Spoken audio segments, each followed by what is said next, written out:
ikukwento ko sa inyo ay ang kwento na galing sa Bible, sa Luke 15 verse 11 to 30.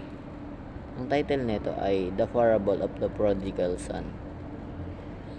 Lalaki na dalawa ang anak niya.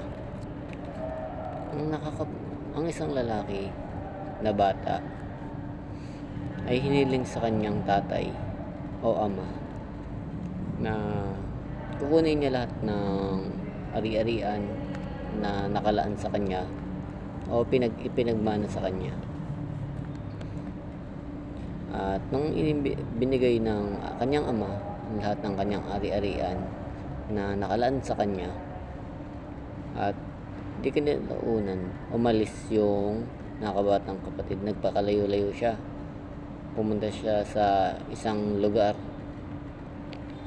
sabihin natin na sa Israel. Ayun. Tapos winaldas niya lahat ng pera niya. Nag-inom siya, nilibre niya mga kaibigan niya, nagrenta siya sa mga bahay-bahay kasi nga 'di ba nagbakasyon siya. Tapos isang araw dumaan yung taghirap, naubos na yung pera niya, naubos na lahat ng kanyang ari-arian, at so wala na siya makain. Tapos naisipan niya magtrabaho bilang isang katulong sa bukid, sa farm. Tapos ang naging trabaho na napunta sa kanya ay tagapakain ng baboy. Since gutom na gutom siya, gusto niyang kainin yung pagkain na binibigay niya sa baboy.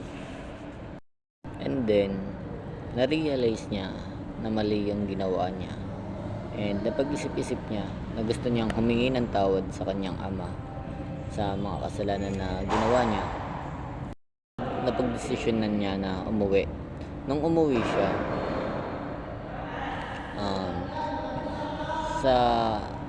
nakita siya ng tatay niya kasi lumabas nga yung tatay niya, na nakita siya na papalapit, na ang kala ng papa niya is patay na siya, pero hindi, buhay pa siya.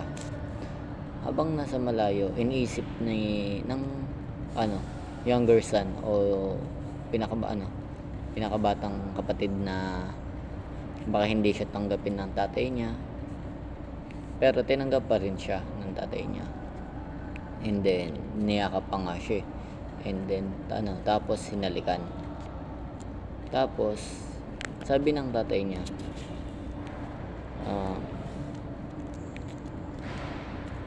sabi ng tatay niya sa mga servant niya o tauhan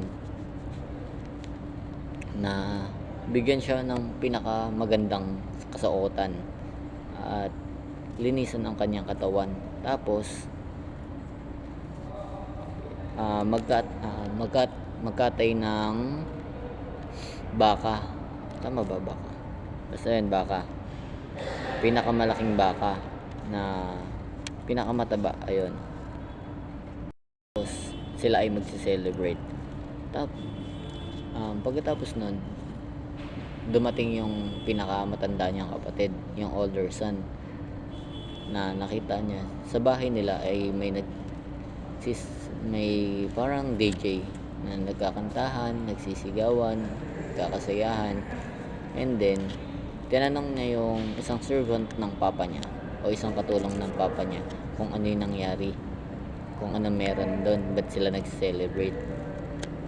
Tapos sinabi naman ng katulong ng papa niya, yung servant ng papa niya, na ayun nga, umuwi na yung kapatid niya na pinakabata. Tapos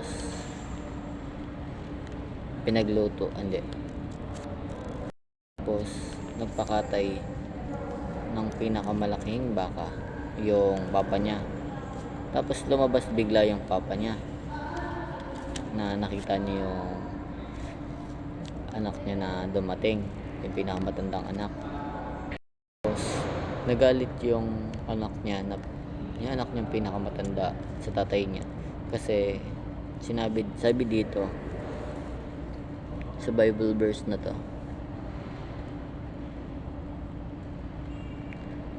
But when he sa Bible verse na to, Bible verse 29, ayun, na parang nagtatampo yung anak niyang pinakamatanda kasi pinagsilbihan siya ng ilang taon, tapos sa anak niya lang na pinakabata napunta lahat ng pinagpagura niya, like yung baka na yung inalagaan ng kuya niya. Ayun, parang misunderstanding ang nangyari. Ang sabi ng papa niya, son, you're always with me, and and all that is mine is yours. It was fitting to celebrate and be glad, for this your brother was dead and alive, he was lost and is found.